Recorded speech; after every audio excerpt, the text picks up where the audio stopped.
We're going to start our first session, estimating safe ship speeds and vessel trajectories. And our first speaker is Mark Stoddard. I'm going to give you... I think I need a better template that everyone has.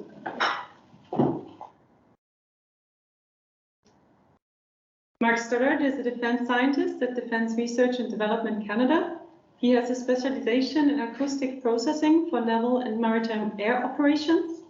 Mark works closely with military stakeholders, industry, and academia. He is also in the final stages of completing a PhD in industrial engineering at Dalhousie University, broadly focused on polar ship operations. So I realize I only have 5 minutes, so I have no real bullets of text. I'm just going to show some pictures, talk about the AIS data that I use, and the things I've done to enrich it to make it more appropriate for my own analysis. So I have a data set that I received from the Dow Big Data Institute. It's really a 2-year snippet of a much larger data set. It's the full years of 2018 and 2019 within this Canadian area of interest that I have.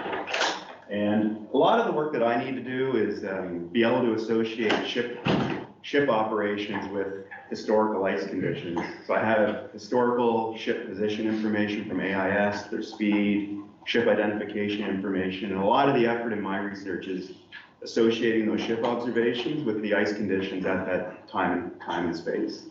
And in order to do that, there's some things I need to do. One, the AIS message specification gives unique identifiers like the IMO number, the MIMSI. I'm going to just say these things assuming people know AIS data. So unique identifiers for a ship, but it doesn't tell me its polar ship classification. So ships are built to various international standards.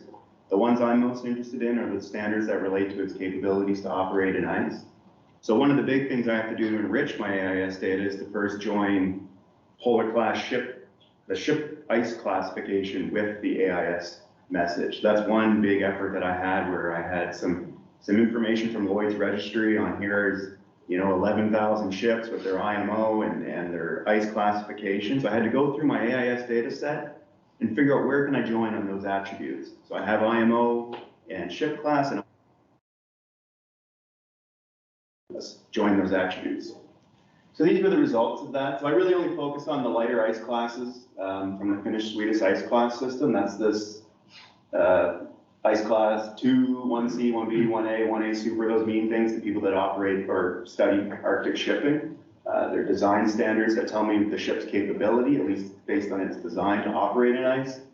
And these were the results of those. There's 22,500,000 messages, and like 10 million of them at the bottom here I wasn't able to join at all, meaning they're just ships. They were probably government vessels, or just they didn't have this particular ice class.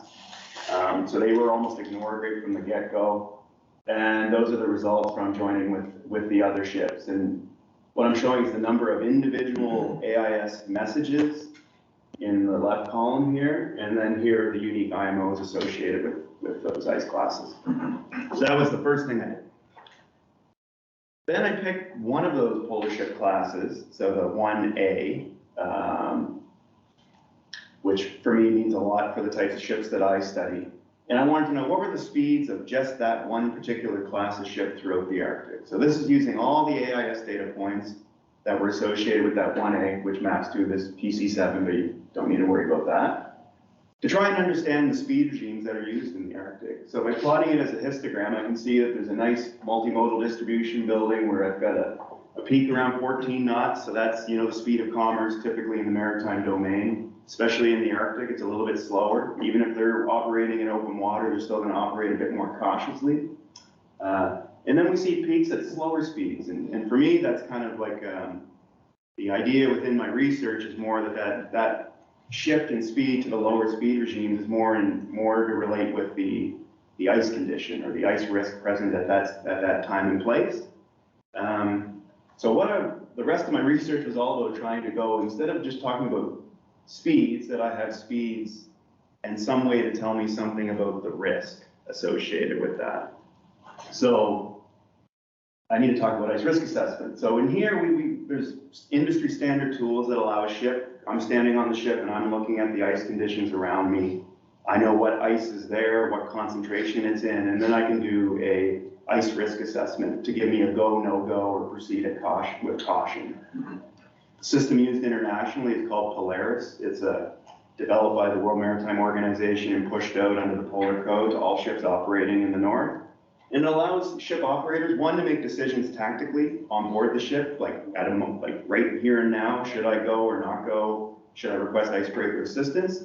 Or they can use it over wider areas using national ice charts to try and get a kind of operational view of the area, where they intend to go, what the general risk conditions are. And you kind of get like a scale that's, good, not that good, and, going down, getting worse, worse, worse. So these are important. And then what I try to do is figure out these colors are telling me something about the risk level. And I want to know a ship in that risk level, how fast would it go? That's essentially what I'm trying to do. So same thing, I go back to my AIS data, I isolate that ship, I look at, now for every single AIS position, I compute this risk index value. And then I start to look at how I can figure out statistically the observed ship speeds in a particular risk condition or a risk category in my case. So this Polaris provides me values from 30 to negative 30, it's a linear scale. And all I'm really trying to do is break it up into categories that tell me something about how fast I expect the ship to go. So in this case, you see in this box plot, these are the median speeds observed in these different risk categories. So when the risk is 30, this is how fast, it's open water essentially. And then you see it trickle down to here would be operating in sea ice conditions that are near or past the limits of what the ship can do. And what I'm trying to do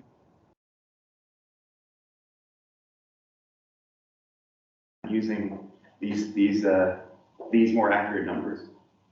Okay. Yeah, thanks. Thank you, Mark. Thanks very much. We will do question answers after the two next presentations. And so the next speaker is Jay Kumar. Jay Kumar is a postdoctoral fellow at Dalhousie University's Institute for Big Data Analytics. His research centers around utilizing data stream mining and natural language processing techniques to predict vessel trajectories and safeguard the North Atlantic right whales, which are endangered. Thank you. You're welcome.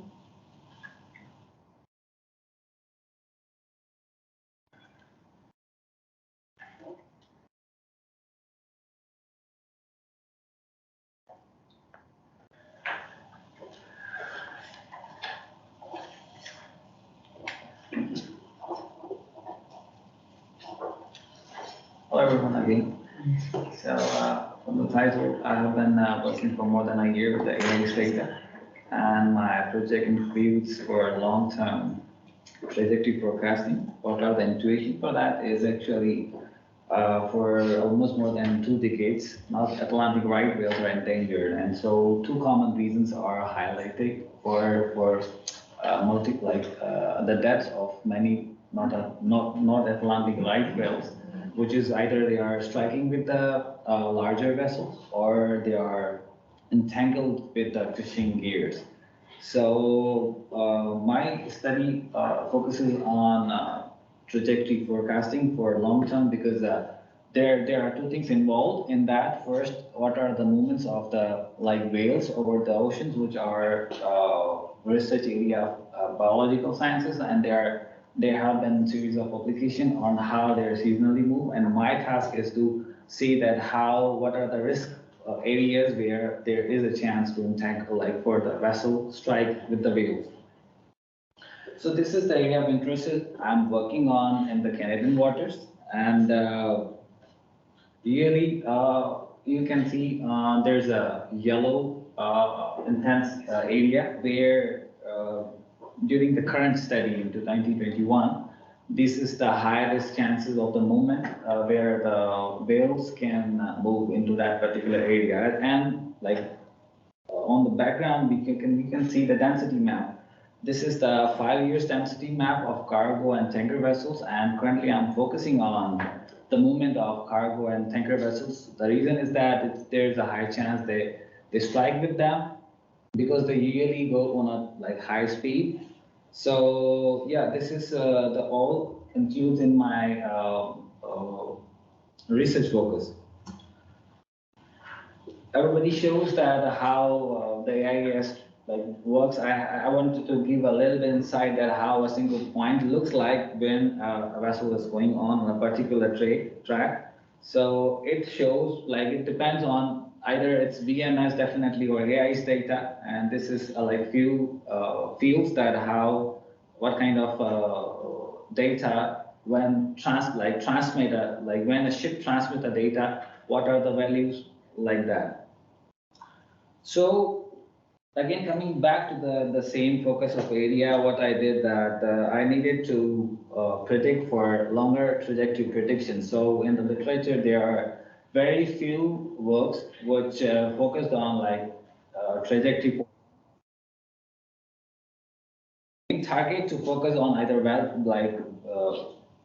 collision, like not strike, but the vessel collision or risk of striking with another vessel. In certain kind of areas where we don't know the bathymetry or certain ocean conditions. But however, predicting for longer time needs a very deep insight of the data, and like 6 years of data and have a lot of things to assess that what are the things you use to evaluate that what kind of missing things are there, how should we tackle that missing value that and outliers. So on the left-hand side, I don't like, okay, left-hand side, yeah. So you can see a grid system. So what I did that I actually extracted like placed this like hexagonal grids and try to see the movements and pattern inside that. So based on different going on different procedures for the AIS data like pre-processing, like cleaning, pre-processing, and preparing for the AIS model, like for machine learning model. So this is a little bit bird eye view of like currently what model I'm working on it. So basically, previously when the research studies based on that have some assumptions that okay, we have clean data, we have linearly interpolated data, we have no outlier. Like for papers, that works fine, but in industrial project, it doesn't because there are lots of real-time challenges for that. So for that one, actually, there are several steps which I followed, including cleaning the data, removing the zero, like speed, which has like zero speed or anchored vessels, tracking, making the ping like AIS message into tracks or voyages, and based on different sections and observing the behaviors. There's also some unreliable data, which I said, okay, how can we compromise data, like sometimes like estimated time of arrival, such kind of data. But on the top of machine learning model, I used or designed the probabilistic models for that one.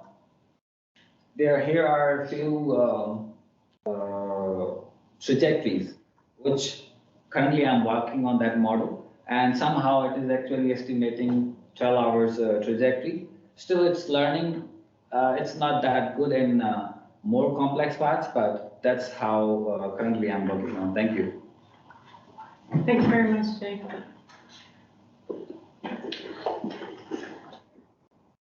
Our next speaker is Kimia Mostaghimi. Kimia is an industrial engineer and researcher at Dalhousie University. Her areas of expertise include waste management, environmental risk analysis, and maritime safety. She's currently working on her Master's of Engineering degree.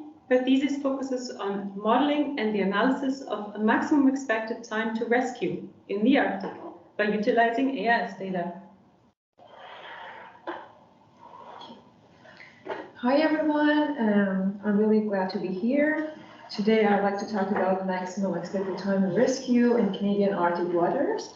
I'm working on this topic under supervision of Dr. Vanna Pilot and Dr. Flora Scorland with Isabella Fernandez. In this presentation, we want to see what is the nature of METR and what are the problems that we face and what is our goal of choosing this topic. And we want to get familiar with the main modeling elements and to see what AIS has to do with this research. So concerning the MTR, we need to know what is the Polar Code. The Polar Code is introduced by the International Maritime Organization in 2017, and it provides goal-based standards for the ships operating at the poles, and it refers to it actually stipulates the minimum requirements of what ships should carry when they travel up north.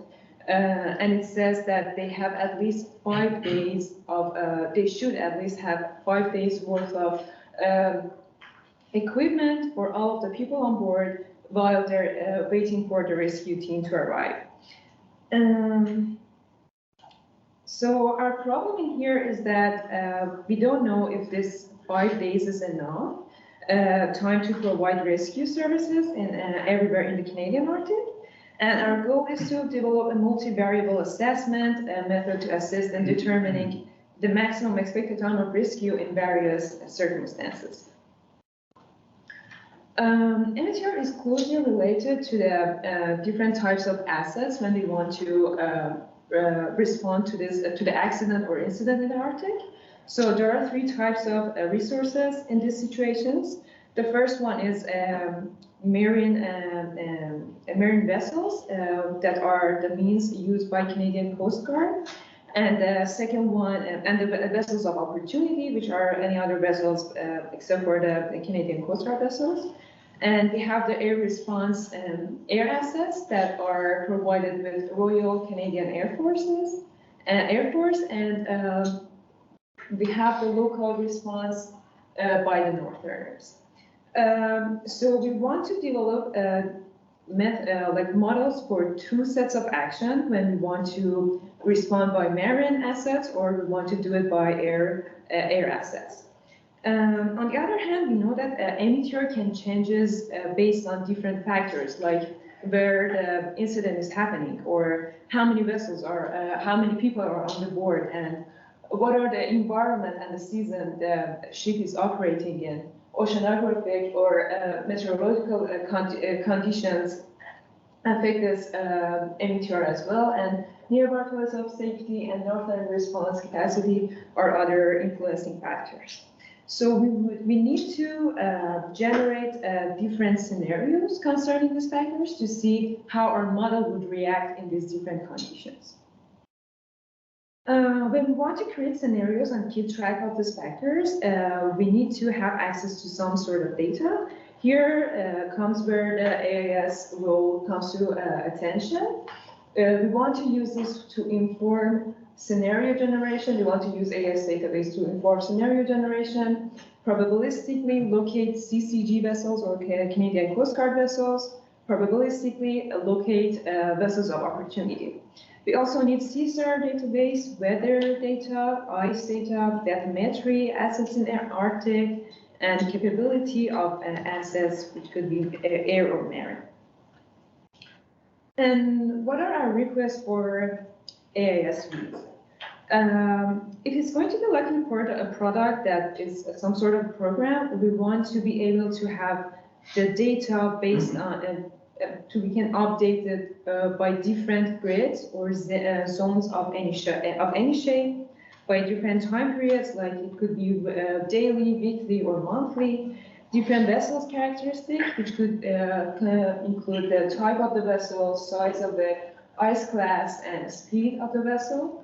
And with the help of the process data, we can generate vessel routes or calculate vessels speed over some distances, create output in different coordinate reference system as needed, and probability density of ships in by grids or like by time period or the type of the ship.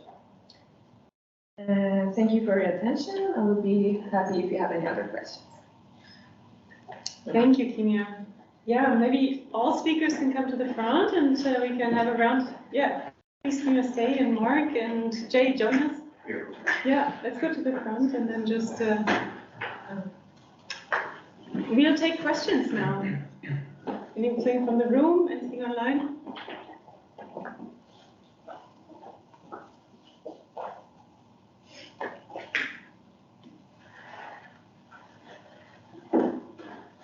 the first question, I would like to know about your last presentation, the expectant rescue time. Do we have any protocol that analyzes vessels that are moving and their risk of being in a dangerous situation, like that they need to be rescued for it? Can we know that beforehand?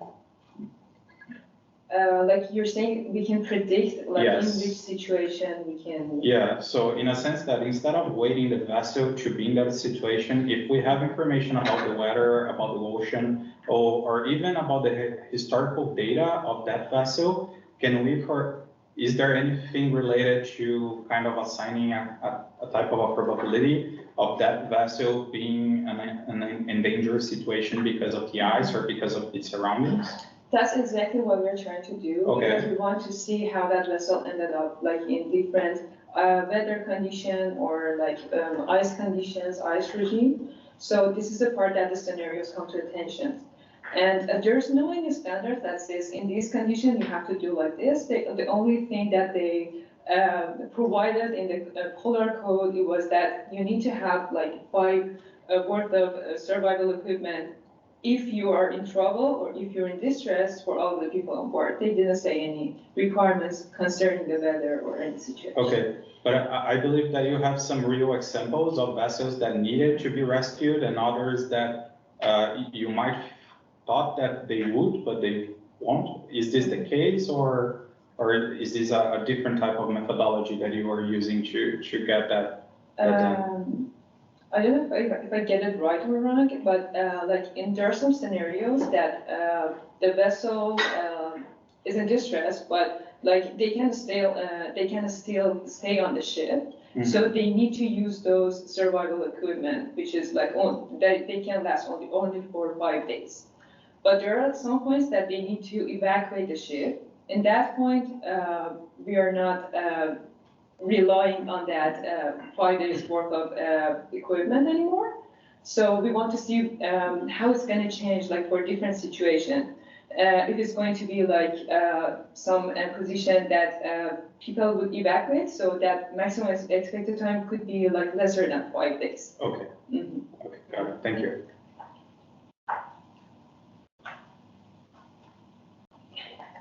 Any other questions? Online? Anything you wanna add? Well, I was going to add on to Kimia's response. I mean, a lot of it, to be honest, there hasn't been a lot of incidents. Like, okay. You go in, I mean. Actually, that's a good news, right? Yeah, I know. So you're preparing for this situation where there isn't a lot of, precedent or incidents to kind of draw upon the train models, to try and predict when something may or may not happen. Yeah, I think you got my idea. I'm trying to look on the AI side when you have something that you know how it ends, and then you try to look to things that are still going and see if they are going to the same place or have the same behavior. Mm-hmm. Based on historical behavior.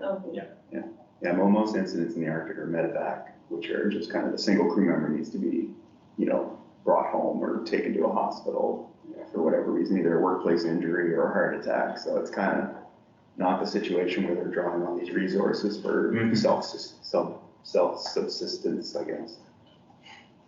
And if there are no more questions, I may as well add to this one too. So the fishing vessels and the recreational vessels are by far the most incidents in Canadian waters, not the Arctic in general, by far. But you want to analyze that, and for recreational vessels, as was mentioned earlier, you hardly have any traffic information. A few of them have AIS, a few of them they track cell phone stuff, but it's not a very well understood thing. And for fishing vessels, you get a little bit better data, but some that's very protected. So the issue is, what are the predictive variables? And there's some literature on this, but what you're going to find is, of course, just like cars, most accidents is stupidity. Sometimes it's breaking down a vessel. So you may be able to infer from patterns, time of year, weather, some predictive stuff about accidents, but most of it will be breakdowns of machinery on board the ship or lack of qualifications or, those kind of things. So people try to get that data to do a predictive model, but it's not just about the environmental conditions. And in the Arctic, much worse because the traffic is so low. Mm-hmm. So with traffic increasing or predicted to increase in the coming decades, have either of you tried to incorporate that into your analysis? Well, I think, there's been a lot of, some of Ron's former work, the AMT study was looking at that, and there's a lot of folks, University of Ottawa is looking at that as well, looking at, future scenarios of Arctic maritime traffic and how that would influence kind of our ability to respond and support. And in terms of rescue, like, do you have predictions of how many more rescues you're going to be doing in 50 years' time because of the Arctic opening up and more traffic, less ice, and more of the stupid kind of accidents because we're going to have more red boats up there as well? Yeah. We haven't decided if we want to consider for the future patterns of how the ships are going to act, because the ice is going to change, ice regime and the concentration. So there might be some probability that ships go to positions or to the locations that they were never before.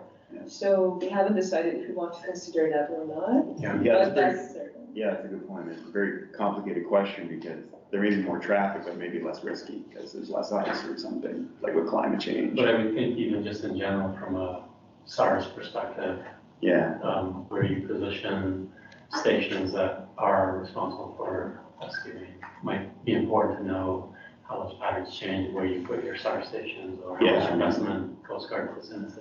And I would say that's the focus of Transport Canada, is trying to understand where future corridors will be and focus government investment and resourcing in those areas. Yeah. There's another project on the go called Northern Search and Rescue, led by Peter Kickert, St. Francis Xavier, and Florence Corland and I and Ron are involved with that.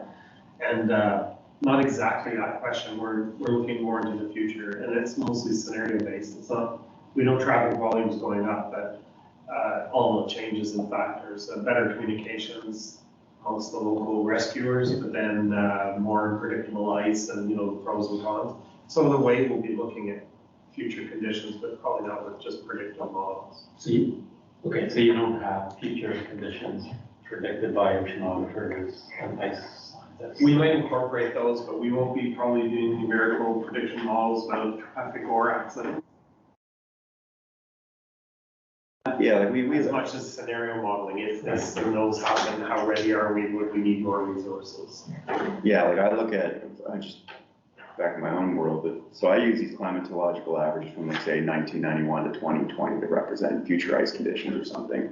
But there's lots of people that use global climate change models, global circulation models to give you some estimate of future ice thickness in different areas throughout the polar region. So there are kind of two groups of researchers. Some like to use those climate change models, and some like to use the climatological averages, like the Canadian Ice Service really pushes that's more important than these future. I know exactly where you're coming from. So we use traditional baseline climatological averages before about 2010. Yeah. And then we use recent 2010 to 2020 like you to look at interannual variability. Yeah. And that's a nice way to sort of validate those long-term. Yeah, so I live in kind of median, first quartile, third quartile. I don't think you live in median. Yeah, I think you're living in the future because projected changes are an order of magnitude less than what we're actually seeing now interannually in a lot of cases. Interesting. Another factor that I think is really important in that case, if there are going to be more ships up in the north, the probability of having vessels of opportunity nearby any accident would increase as well. Yeah. So that would help actually in a way, even though, there might be an accident in there. So what are we going to do? There wasn't any accident or there was any position that was in our historical data, but I think vessels of opportunity can help. Thank you very much.